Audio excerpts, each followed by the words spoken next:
लेकिन उसकी आंखें भूरे रंग की थी और मैं समझ गया कि वो क्या है। मैंने झटके से अपना हाथ हटा लिया और पीछे जाते हुए कमरे का दरवाजा बंद कर दिया। मैंने अपने आसपास अपनी गन ढूंढी और उसे उठाकर टूटी खिड़की को भी बंद कर दिया और मैं बंदूक को हाथ में पकड़कर वहीं एक कोने में सटकर खड़ा रहा।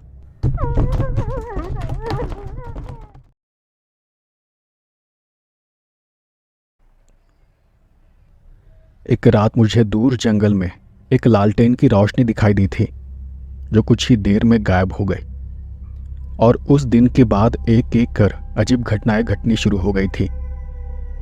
पता नहीं अगर मैं फॉरेस्ट ऑफिसर नहीं होता तो क्या होता, क्योंकि बचपन से ही मुझे नेचर से लगाव था। मुझको ये जंगल हमेशा मोहता था। इसकी खामोशी, इसकी हरियाली मुझे अच्छी लगती थी। लेकिन पिछले कुछ दिनों से जंगल का मिजाज बदल गया था। मुझे हमेशा ये लगता था कि जंगल एक ऐसी जगह है जिसे जितना एक्सप्लोर किया जाए उतना कम है, लेकिन इनके कुछ राज होते हैं जो किसी को नहीं पता होते, और किसी को पता चल भी जाए तो जंगल में उसकी गहरी खामोशी में दबाए जाते हैं। मैं आपको यह घटना अपना नाम बदलकर सुना रहा हूं। मेरा नाम वीरेंद्र है। मैं उन दिनों मध्य प्रदेश में रहता था। सुबह के 7 बज रहे थे और मैं सरकारी विश्राम घर में सो रहा था।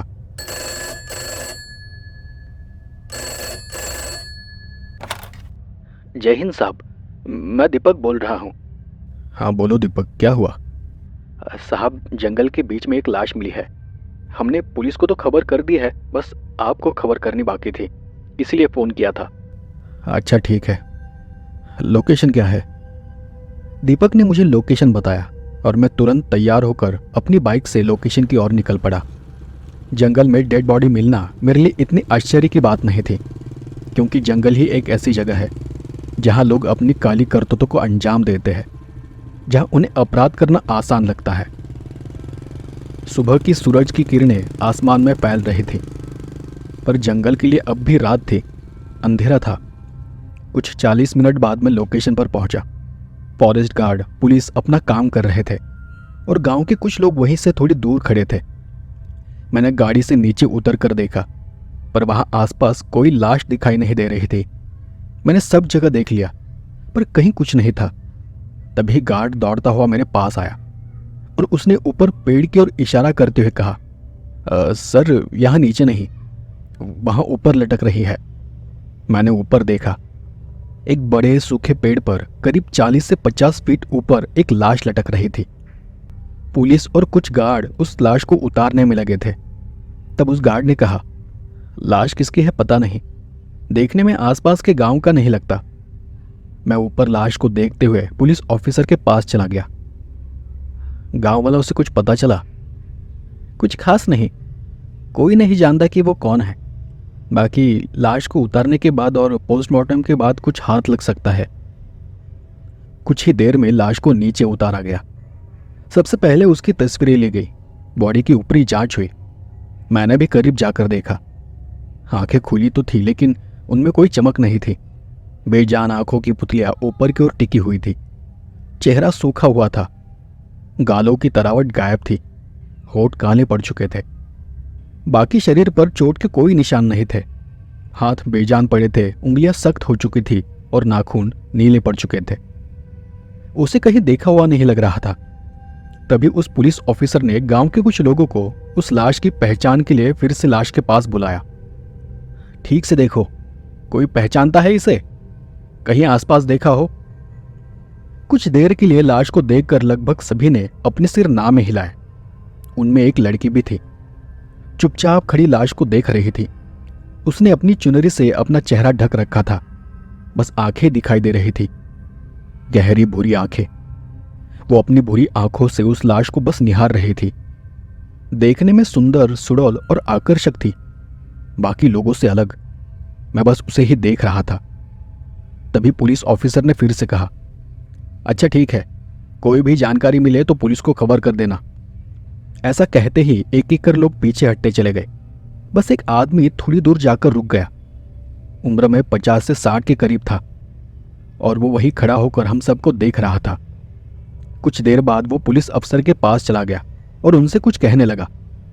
मैं उनसे काफी दूर खड़ा था तो मैं सुन नहीं पा रहा था कि वो क्या कह रहे थे, लेकिन मैंने देखा कि वो पुलिस अफसर उस पर चिल्लाने लगा था और उसने उसे दूर भगा दिया। मेरा एक गार्ड वहीं पर खड़ा था, इसलिए मैंने उसे आवाज़ दी। आवाज़ देते ही वो दौड़कर मेरे पास आ गया। जी साहब। क्या कह रहा था वो आदमी? कुछ नहीं साहब, बोल रहा था कि ऐसी लाश उसने कुछ 8-10 साल पहले देखी थी। उसे कैसे याद है कि ठीक ऐसी ही लाश देखे थे? वो तो बस ऐसे ही बकवास कर रहा था, किसी भूत की बात कर रहा था, इसलिए तो साहब ने उसे भगा दिया। अच्छा ठीक है, ज़रा बुलाओ तो उसे। लेकिन जब हमने ऊपर देखा तो वो आदमी वहाँ नहीं था, वो वहाँ से चला गया था। सब जांच पंचनामा होने के बाद लाश को पोस्टमार्टम के लिए भेज दिया गया। मैं भी अपने गार्ड के साथ वापस ऑफिस आ गया। उस दिन शाम तक आसपास के गांव से किसी के भी गुम हो जाने की कोई खबर नहीं मिली। हम सुबह से ड्यूटी पर थे, इसलिए शाम को जल्द ही विश्राम घर जाने के लिए मैं ऑफिस से निकल पड़ा। मेरे साथ तब 2 गार्ड थे, दीपक और दीपेश। दीपक गाड़ी में पीछे बैठा हुआ था तो दीपेश गाड़ी चला रहा था। ज़्यादा अंधेरा तो नहीं हुआ था, लेकिन रोशनी धुंधली पड़ चुकी थी, इसलिए दीपेश ने गाड़ी की हेडलाइट्स चालू ही रखी थी। दीपक बीच रास्ते में एक गांव के पास उतर गया। उसे किसी से मिलने जाना था। उसने दीपेश को कुछ इशारा किया और उसे वहां छोड़कर दीपेश और मैं आगे चले गए। मैंने दीपेश को देखा तो उसने हंसकर मुझे कहा, अरे कुछ नहीं साहब, बस शराब पीने गया है। कल छुट्टी है ना, तो आज रात भर शराब पिएगा और ठीक सुबह आ जाएगा। मैं भी उसकी बात पर हंस पड़ा। वहाँ से कुछ 4-5 किलोमीटर आगे जाने के बाद मैंने दूर रास्ते में किसी को चलकर जाते हुए देखा। पता नहीं क्यों पर एकाएक उसने मेरा ध्यान आकर्षित कर लिया। कोई लड़की थी। वैसे इस समय किसी को पूछना अच्छा नहीं था, क्योंकि अब इतनी रात भी नहीं हुई थी। फिर भी मैंने दीपेश को गाड़ी उसके पास रोकने के लिए कहा। गाड़ी को रोकते ही वो लड़की भी चलते चलते एकदम से रुक गई, पर उसने हमारी तरफ नहीं देखा, बस चुनरी से अपना चेहरा ढक लिया। पर तभी मैंने साइड मिरर में कुछ अजीब सा महसूस किया। लगा जैसे एकदम से उसका चेहरा बदल गया हो। दीपेश ने उससे पूछा, कहाँ जा रही हो? उसने कोई जवाब नहीं दिया, बस चुपचाप खड़ी रही। इसलिए फिर मैंने उसे बोला, देखो अंधेरा होने वाला है, बैठो हम घर छोड़ देते हैं। दीपेश ने भी मेरे साथ ही बोला, पता है ना कि आज ही जंगल में एक लाश मिली है, बाहर खतरा है साहब इसलिए बोल रहे हैं। पर वो थी कि वो चुपचाप खड़ी थी, जैसे वो हमसे कोई बात ही नहीं करना चाहती हो। मुझे उस पर शक होने लगा। मैंने दीपेश के कान के पास जाकर धीमी आवाज में ही उसे कहा, उसे कहो कि अपना चेहरा दिखाए। दीपेश ने बाहर उसकी ओर देखकर कहा, अच्छा ठीक है, अपना चेहरा दिखाओ और फिर चली जाओ यहां से। कुछ गलत मत समझना, बस ये जांच के लिए है। मैंने कहा ना कि आज ही जंगल में एक लाश मिली है। उसने धीरे से अपनी चुनरी सरकाई। दीपेश ने उसे देखा और कहा, अरे सूरी, तू यहां क्या कर रही है? दीपेश ने उसे पहचान लिया था, लेकिन उसके ऐसा कहते ही लड़की ने फिर से अपना चेहरा ढक लिया। मैं उसका चेहरा ठीक से तो नहीं देख सका, लेकिन उसकी आंखों को देख लिया। लगा कि मैंने इसे पहले भी कहीं देखा है, और मुझे याद आया कि आज सुबह ही मैंने ऐसी आंखें देखी थी, वही गहरी भूरी आंखें। दीपेश ने मेरी ओर मुड़ते हुए कहा, अरे साहब ये सूरी है, यहीं पास ही में रहती है। दीपेश ने इतना कहा ही था कि वो आगे चलने लगी। मुझे थोड़ा अजीब लगा, पर दीपेश को नहीं। उसने अपनी बात को आगे बढ़ाते हुए बोला, अरे साहब जाने दो, कोई निजी मामला होगा उसका, वरना कौन लड़की ऐसे चेहरा छुपा कर चलती है। और फिर दीपेश ने गाड़ी चालू की और हम आगे जाने लगे।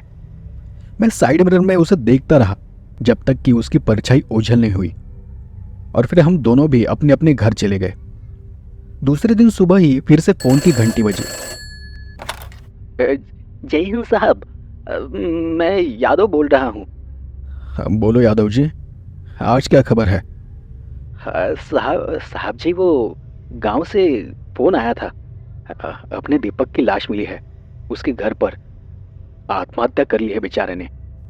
क्या? लेकिन कल रात तक तो वो ठीक था। अच्छा ठीक है, तुम गार्ड को भेजो वहां, मैं निकलता हूं थोड़ी देर में। और मैं तैयार होकर दीपक के घर चला गया। हमारे फॉरेस्ट डिपार्टमेंट के कुछ लोग और आसपास के कुछ लोग वहां खड़े थे। पुलिस की जीप भी थी। मैं घर के अंदर चला गया और देखा तो कल जो पुलिस वाला था वही आज भी जांच के लिए आया हुआ था। उसने मेरी ओर देखते हुए अंदर कमरे की ओर इशारा किया, मतलब लाश अंदर के कमरे में थी। मैं कमरे के दरवाजे के पास गया और अंदर देखकर हैरान हो गया। वो लाश दीपक की नहीं, दीपेश की थी, और दीपक वहीं पास एक साइड में खड़ा था। दोनों एक साथ रहते थे। मुझे देखते ही वो बाहर आ गया। साहब देखो ना, ये क्या हो गया। वो रोते हुए कुछ बड़बड़ाने लगा। मैं उसे लेकर घर से बाहर चला गया, उसे शांत होने दिया और फिर उससे पूछा, कैसे हुआ ये? कल तो हम साथ थे, तब तो ये ठीक था। पता नहीं साहब, पर मैं रात भर बाहर था। सुबह घर आया तो सीधे जाकर अपने कमरे में सो गया। और ये दीपेश रोज ड्यूटी पर जाने के लिए मुझसे पहले तैयार हो जाता था। आज उठा नहीं तो मैं उसे जगाने ही चला गया और देखा तो छत से उसकी लाश लटक रही थी। मुझे तो कुछ भी समझ नहीं आ रहा कि उसने आत्महत्या क्यों कर ली। मैंने थोड़ा हैरान होकर उससे पूछा, तुम्हें क्यों ऐसा लगता है कि उसने आत्महत्या की है? साहब, जब मैं घर आया तो दरवाजा अंदर से बंद था और चाबी तो सिर्फ हम दोनों के पास है। दूसरी बात कि घर में कोई भी चीज अपनी जगह से नहीं हिली है। न किसी के अंदर आने के निशान है, न ही बाहर जाने के। सब कुछ वैसा है जैसा कल था। इसका मतलब जानते हो? मतलब साहब? मतलब पूरा शक तुम पर जाता है। चलो, मैं जानता हूं कि तुम दोनों अच्छे दोस्त हैं, पर पुलिस तो इस नजरिए से जरूर जांच करेगी। इस बात से दीपक का चेहरा एकदम से उतर गया और उसकी आंखें आंसुओं से भर गई। इतने प्यारे और मासूम आदमी को कौन मारना चाहेगा साहब? उसका तो किसी के साथ कोई झगड़ा, कोई दुश्मनी भी नहीं थी। अच्छा ठीक है, मैं जानता हूं तुम्हें। तुम यहां पुलिस की जांच में मदद करो। मैंने ऑफिस में कह दिया है, गार्ड आते ही होंगे, और इसकी फैमिली को भी खबर कर दो। बाकी कुछ जरूरत हो तो ऑफिस में फोन कर देना। और इतना बोलकर मैं वहां से ऑफिस के लिए निकल गया। रास्ते में मैं एक जगह पर रुका। ये वही जगह थी जहां हमने एक लड़की को देखा था, भूरी आंखों वाली लड़की। वो बात याद आते ही न जाने क्यों, पर मैंने अपनी बाइक को पीछे मोड़ लिया और वहीं पास वाले गांव चला गया। गांव जाकर मैंने लोगों से पूछताछ की कि ये सूरी नाम की लड़की कहाँ रहती है। वहां खड़े एक आदमी ने तब मुझे कहा, गांव में 4 लड़कियां हैं जिनका नाम सूरी है, आपको किससे मिलना है? मैंने उसे थोड़ी जानकारी दी और थोड़ी पूछताछ कर 2 लड़कियों को ढूंढते हुए उनके घर पहुंचा, क्योंकि बाकी 2 लड़कियों की उम्र 8 साल और 12 साल की थी। पहले लड़की के घर वालों से पूछताछ की तो पता चला कि वो कल शाम अपने घर पर ही थी। मैंने उसे देखा भी, लेकिन उसका चेहरा मेल नहीं खा रहा था और नहीं उसकी आंखें भूरी थी। दूसरी लड़की के घर गया तो उन्होंने भी मुझे यही कहा कि कल शाम वो घर पर ही थी। फिर भी मैंने उन्हें बाहर बुलाने के लिए कहा, क्योंकि मैं उसका चेहरा देखना चाहता था। वो जैसे ही घर से बाहर आई, मैंने एकदम से कहा, यही तो है वो जिसे हमने कल देखा था। लेकिन मेरी बात सुनते ही उसके घर वाले गुस्सा हो गए, मुझ पर चिल्लाने लगे, बोलने लगे कि हम क्या झूठ बोल रहे हैं? आप पुलिस वाले, फॉरेस्ट वाले अफसर है तो क्या हुआ, किसी को भी अंदर डाल देंगे। कोई नहीं मिला तो आ गए गरीब को फंसाने। वो लोग बहुत ज्यादा भड़क गए थे, इसलिए मैंने शांति से ही उन्हें समझाया कि मेरा मतलब वो नहीं था। मैं बस कहना चाह रहा था कि उस लड़की के नैन नक्श भी इसके जैसे थे। पर तब भी वो मुझ पर गुस्सा थे, क्योंकि अगले महीने ही उस लड़की की शादी होने वाली थी और मेरी उस बात से बात बिगड़ सकती थी। मैं बात को टालते हुए चुपचाप वहां से चला गया, क्योंकि मैं भी इस बात को अच्छे से जानता था कि उसकी आंखें भूरी नहीं थी और नहीं वो दिखने में सुंदर और सुडौल थी। अब मेरे दिमाग में सब चीजें एक एक कर घूमने लगी। जंगल में मिली लाश, उसका वहां होना, कल रास्ते में उसका दिखना और दीपेश की मौत। क्या इन सब बातों का आपस में कोई संबंध है? होने की संभावना ज्यादा लग रही थी। कौन है वो रहस्यमय लड़की? मैं वापस ऑफिस चला गया और मैंने उस पुलिस अफसर को फोन किया जो इन दोनों केस की छानबीन कर रहा था। हेलो, मैं वीरेंद्र बोल रहा हूँ, फॉरेस्ट ऑफिसर। जी कहिए, पहचानता हूँ मैं आपको। बस यही पूछना था कि कल की लाश के बारे में कुछ पता चला? कोई भी सुराग हाथ लगा? नहीं, अभी तक तो कुछ नहीं मिला वहाँ। उसकी पोस्टमार्टम तो हो चुकी है, बस रिपोर्ट आनी बाकी है। पर मैंने आज सुबह ही डॉक्टर से बात की थी। उनका कहना है कि उसके शरीर पर कोई जबरदस्ती के निशान नहीं है, तो ज़्यादातर चांसेस है कि उसने आत्महत्या ही की होगी। तब मैंने उनकी बात को तोड़ते हुए उन्हें कहा, मुझे नहीं लगता। अगर उसे आत्महत्या करनी ही थी तो वो पेड़ पर इतनी ऊपर क्यों चढ़ेगा? वैसे भी उसे वहां देखने वाला कोई नहीं था। हाँ, मैं समझता हूँ आपकी बात। मैंने भी इस बारे में सोचा था, पर कोई सुराग भी तो नहीं मिला अब तक। तो फिर मैंने उन्हें उस लड़की के बारे में बताया जो लाश को उतारते वक्त वहीं पर थी, और ये भी बताया कि दीपेश की मौत से पहले ही हमने उसे देखा था और उसी रात उसकी मौत हो गई। पुलिस ऑफिसर ने मेरी बात सुनकर शांति से कहा, सर बुरा मत मानिए, पर दीपेश की प्राथमिक जांच से बस यही पता चला है कि उसके साथ भी कोई जोर जबरदस्ती नहीं हुई है। उसकी पोस्टमार्टम रिपोर्ट कल आ जाएगी, लेकिन हमने उसके दोस्त दीपक को लेकर भी थोड़ी बहुत इंक्वायरी की और पता चला कि वो घर से बाहर ही था। अब बची है लड़की। अगर ये मिल भी गई तो भी हमारे पास उसके खिलाफ एक भी सबूत नहीं है कि उसने ही उन्हें मारा है। पर आप बोल रहे हैं तो फिर देखता हूँ कुछ। मैंने पुलिस को सब बताया था, बस एक चीज नहीं बताई कि मैंने उस लड़की को चेहरा बदलते हुए देखा था। और फिर मैं यही सोचने लगा कि कौन थी वो लड़की और अपना चेहरा कैसे बदल सकती है। ऑफिस के लोग भी उदास थे। दीपेश की मौत का सबको दुख था। मेरे दिमाग में भी बार बार वही सब घूम रहा था। उसी रात दीपेश के घर वाले उसकी लाश को लेकर अपने गांव चले गए। दूसरे दिन मैंने छुट्टी ले ली और सुबह मैं दीपेश के अंतिम संस्कार के लिए उसके गांव चला गया। ऑफिस के कुछ लोग भी वहां आए थे। फिर अंतिम संस्कार कर मैं अपनी फैमिली से मिलने अपने गांव चला गया। अगले दिन मैं वापस ऑफिस पहुंचा। ऑफिस पहुंचते मुझे दोपहर हो गई थी। मैंने अपना यूनिफॉर्म पहना और कुर्सी में बैठा ही था कि तभी यादव जी वहां आ गए। मुझे सैल्यूट करते हुए उन्होंने कहा, जय हिंद साहब, कोई लड़की आई थी आपसे मिलने। कौन लड़की? पता नहीं कौन थी, पर मैंने उसे बैठने के लिए कहा था पर वो रुकी नहीं, बिना कुछ बोले ही चली गई। अच्छा, नाम क्या था उसका? वही तो साहब, कुछ बताया ही नहीं। नाम पूछो तो सीधे बाहर चली गई। दिखने में कैसी थी? पता नहीं साहब, चेहरा भी ढक रखा था। अब यादव जी की बात से मुझे शक होने लगा था कि शायद यादव जी उसी लड़की के बारे में बात कर रहे थे जिसे मैं ढूंढ रहा हूं। और फिर मैंने अगला सवाल किया, क्या उसकी आंखें भूरे रंग की थी? हाँ साहब, मतलब आज तक मैंने ऐसी आंखें नहीं देखी है, और मुझे लगा कि इतनी सुंदर लड़की मिलने आई है तो आपकी कोई जानने वाली होगी, इसलिए मैंने उससे कुछ कहा नहीं। फिर मैंने थोड़ा गंभीर होकर उन्हें कहा, यादव जी, आपने उस दिन भी फोन पर दीपेश की जगह दीपक बताया था मुझे, तो अभी जो आप बोल रहे हैं, आपको यकीन है ना कि आप सही बोल रहे हैं? हाँ साहब, उस दिन थोड़ा जल्दी जल्दी में गलती हो गई थी, लेकिन आपसे झूठ बोलकर मुझे क्या ही मिलेगा। अच्छा ठीक है, दीपेश से कहो गाड़ी निकाले, आज हम फॉरेस्ट के अंदर जो चौकी है वहां रुकेंगे। यादव जी ने मुझे देख बस इतना ही कहा। दीपेश साहब? मुझे अपनी गलती का एहसास हुआ। सॉरी, वो मुंह से निकल गया। वो दीपक कहना था मुझे, और उसे यह भी कहना कि बाकी गार्ड को भी साथ में ले ले। कुछ थोड़ा काम कर खाना पीना होने के बाद मैं अपने गार्ड को लेकर जंगल वाली चौकी जाने के लिए निकल पड़ा। वो सभी सरकारी जीप में थे और मैं अपनी बाइक पर जा रहा था। जंगल वाले रास्ते पर निकलते ही मुझे उस बूढ़े की बात याद आ गई, तो मैंने सबको आगे जाने के लिए कहा और मैं फिर एक बार पास के गांव चला गया। वो बूढ़ा अपने घर के बाहर बैठा हुआ था। मैं उनके पास गया और गाड़ी रोकते हुए कहा, जी बाबा, मैं यहाँ का फॉरेस्ट ऑफिसर हूँ।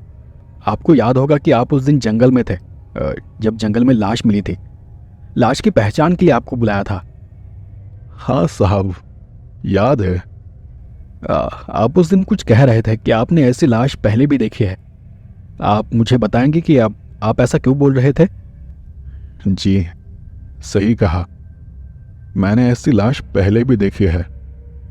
हाँ, आपने उस लाश की आंखों को ठीक से नहीं देखा, पर मैंने देखा। उसकी आंखों में डर था, खौफ था। उसकी आंखों की पुतलियां चौड़ी थी। आत्महत्या करने वाला आदमी कभी डरता नहीं, उसकी आंखों में मौत का खौफ नहीं होता। मैंने उसकी बात गौर से सुनी और मुझे एहसास हुआ कि वो ठीक बोल रहा था, और मैंने उसकी बात को बीच में तोड़ते हुए पूछा, ये तो ठीक है, पर आपने किसी भूत प्रेत की बात कही थी। हाँ, कही थी। वो पुलिस वाले को कुछ बोला था मैंने, पर उसने मुझे भगा दिया।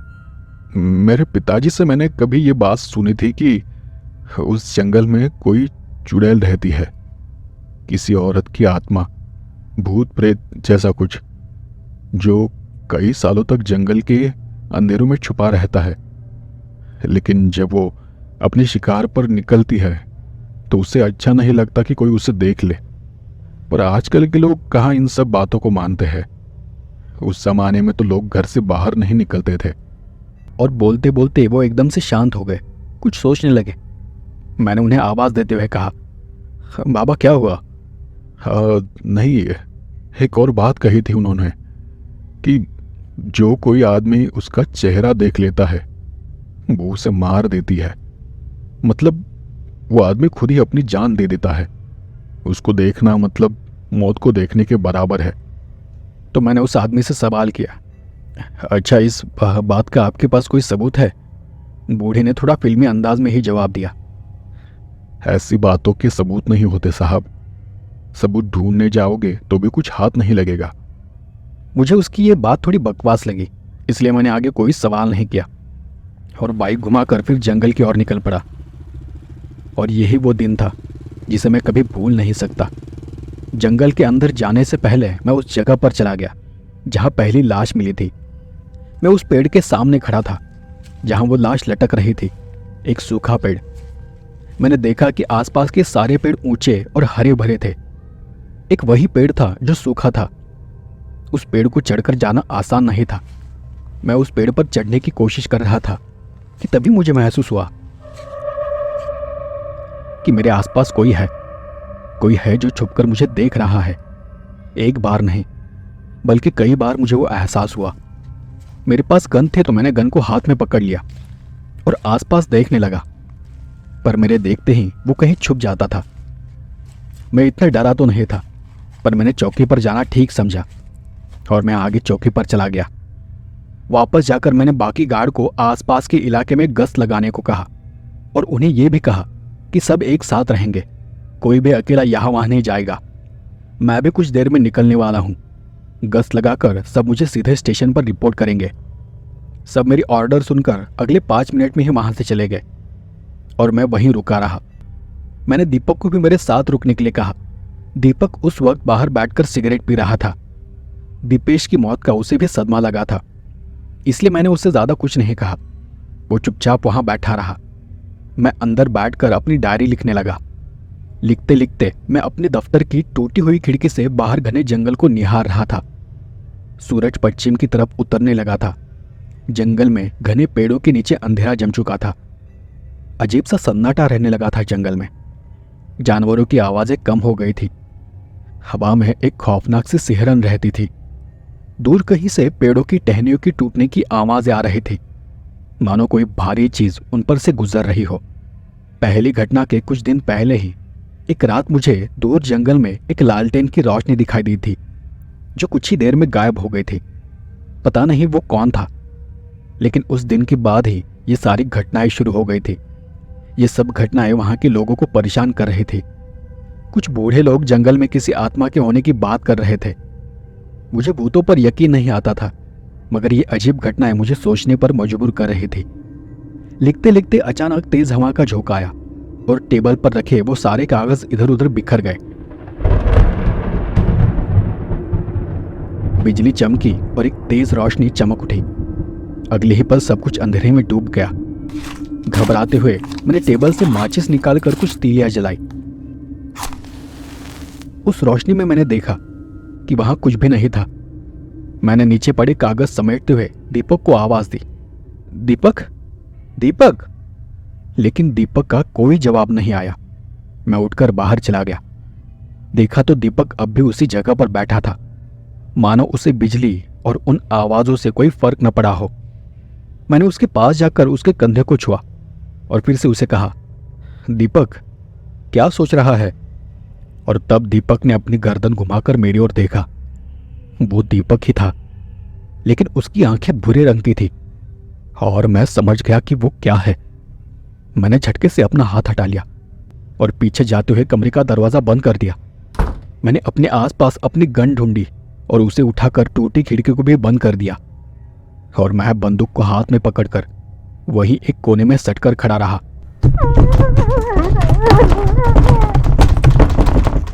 वो जो कुछ था वो जोर जोर से चिल्ला रहे थे, दरवाजा पीट रहे थे।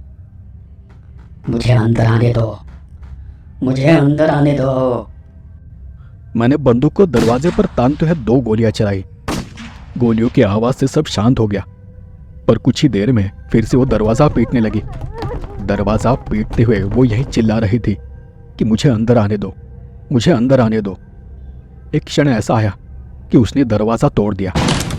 मैंने गोलियां चलाई पर उसे कुछ भी नहीं हुआ। उस पर गोलियों का कुछ भी असर नहीं हो रहा था। छुपने के लिए वहां कुछ भी नहीं था और डरने से कोई फायदा नहीं था। मैं चुपचाप एक कोने में खड़ा था। कमरे में रोशनी नहीं थी, इसलिए उसका चेहरा दिखाई नहीं दे रहा था, लेकिन उसका शरीर, उसका आकार मुझे नजर आ रहा था। उसके शरीर का आकार सुंदर था, सुडौल था। और तभी वो जोर से चिल्लाते हुए, सरकते हुए ही मेरे पास आ गई, मेरे एकदम सामने, ठीक मेरे चेहरे के पास। मुझे देखना चाहोगे? इसी के साथ उसकी आंखें चमक उठी, वही भूरी गहरी आंखें। उसकी बात का जवाब देना मैंने ठीक नहीं समझा और मैंने अगले ही पल अपनी बंदूक अपने सिर पर तान ली। उस परछाई ने झटके से मेरी गन को दूर फेंक दिया और अपनी बुरी आंखों से मुझे घूरने लगी। उसकी सांसों को मैं अपने चेहरे पर महसूस कर पा रहा था। उसने फिर वही कहा, मेरा चेहरा देखना चाहोगे? और इतना बोलकर उसने टेबल पर पड़ी डायरी की तरफ देखा। डायरी में अपने आप ही आग जल उठी। मैंने एकदम से अपनी नजर झुका ली। मुझे उस बूढ़े की बात याद आ गई थी कि जो भी उसे देखता है वो मर जाता है। डायरी की आग की जलती पीली रोशनी में उसके शरीर का कुछ हिस्सा मुझे दिखाई दे रहा था। उसका शरीर सुंदर और आकर्षक था, इतना सुंदर था कि वो किसी को भी मोह लेता। और तब वो मेरे चेहरे के सामने कुछ बोलने लगी। मैंने उस आदमी को भी मुझसे दूर जाने के लिए कहा था, पर फिर भी वो मेरे पीछे पीछे जंगल में चला आया। लेकिन जब उसने मेरा असली रूप देखा तो वो डर गया और मुझसे दूर भागने लगा। तुम्हारा साथी भी उस रात मुझे ढूंढता हुआ यहाँ जंगल में आया था, लेकिन वो भी मुझे देख भाग गया। मुझे उसके पीछे उसके घर तक जाना पड़ा। उसने भी मेरा रूप देखा और मर गया। अब तुम्हारी बारी है। जब ये सब वो बोल रही थी तब उसका रूप बदल रहा था। उसके शरीर का मांस सड़ रहा था और पूरे शरीर से एक सड़ी गंध उठ रही थी। मेरा शरीर अपने आप ही हवा में ऊपर उठता चला गया। तब मैंने देखा कि उसका शरीर सूख रहा है। अब मेरा पूरा बदन कांपने लगा, पसीना पसीना हो गया। अब वहां कोई नहीं था जो मुझे बचा सकता था। और एकदम से टेबल ने आग पकड़ ली। सब तरफ आग भड़क उठी, सब तरफ रोशनी हो गई और मैंने झट से अपनी आंखें बंद कर ली। मैं उसे देखना नहीं चाहता था। कमरे में गर्मी बढ़ने लगी थी और उसने अपना टेढ़ा हाथ मेरे कंधे पर रखा। मेरी हालत खराब हो गई और उसके बाद मेरी आंखें अपने आप ही खुल गई। मुझे तेज रोशनी में कुछ ठीक से दिखाई नहीं दे रहा था, पर उसकी आंखें 2 लाल चमकते बिंदु थे। हाथ इतने लंबे थे कि जमीन पर घसीट रहे थे। उसका चेहरा काला था, आंखें अंदर धसी हुई थी, मुंह अधखुला था और दांत काले और खून से सने हुए थे। और तभी मैंने बाहर से बाइक की आवाज सुनी और एकदम से दीपक वहां आकर खड़ा हो गया। साहब, उसके चेहरे को मत देखना, अपनी आंखें बंद कर लो। पर अब मेरे हाथ में कुछ भी नहीं था। तभी दीपक ने अपने हाथ की किसी चीज से उस पर जोर का वार किया। उस चुड़ैल को कुछ हुआ तो नहीं, पर वो नीचे गिर पड़ी। मैं भी किसी भारी चीज सा नीचे गिर पड़ा और उसी पल दीपक मुझे घसीटता हुआ बाहर ले गया। वो बस मुझ पर चीख रहा था, चिल्ला रहा था कि साहब होश में आ जाओ, हमें निकलना होगा, वक्त नहीं है हमारे पास। और पता नहीं तब क्या हुआ, पर मैं एकदम से होश में आ गया और हम दोनों एकदम से दौड़ते हुए बाइक पर जाकर बैठ गए। दीपक ने तेजी से बाइक को भगाया और हम वहां से निकल गए। अब वहां से हमें बस चीखें सुनाई दे रही थी। ऐसा नहीं था कि वो हमें मार नहीं सकते थे, पर पता नहीं क्यों उसने हमें जाने दिया। हम आश्रम घर नहीं गए, स्टेशन भी नहीं गए। दीपक को लग रहा था कि कहीं वो हमें ढूंढते हुए हमारे पीछे ना आ जाए, और इसलिए दीपक मुझे सीधे मेरे घर ले गया। वो इस कहानी के बारे में जानता था, कहीं सुना था उसने कि वो चुड़ैल कुछ दिनों के लिए ही वहां आती है, इसलिए उसने मुझे कुछ दिन घर पर ही रुकने के लिए कहा और वो भी अपने गांव निकल गया। करीबन 20-25 दिन के बाद मैं वापस फॉरेस्ट चला गया। जंगल को देख एक बारगी मेरा पूरा शरीर कांप उठा। एक बिजली से कौन गई, उसकी चीखें मेरे कानों में गूंज रही थी, लेकिन जंगल में सिर्फ सन्नाटा था, जैसे किसी भयानक कहानी का खौफनाक अंत हो चुका हो। तो दोस्तों, आपको ये कहानी कैसी लगी मुझे कमेंट कर जरूर बताएं। मिलते हैं अगले एपिसोड में ऐसी ही किसी डरावनी कहानी के साथ। तब तक के लिए धन्यवाद।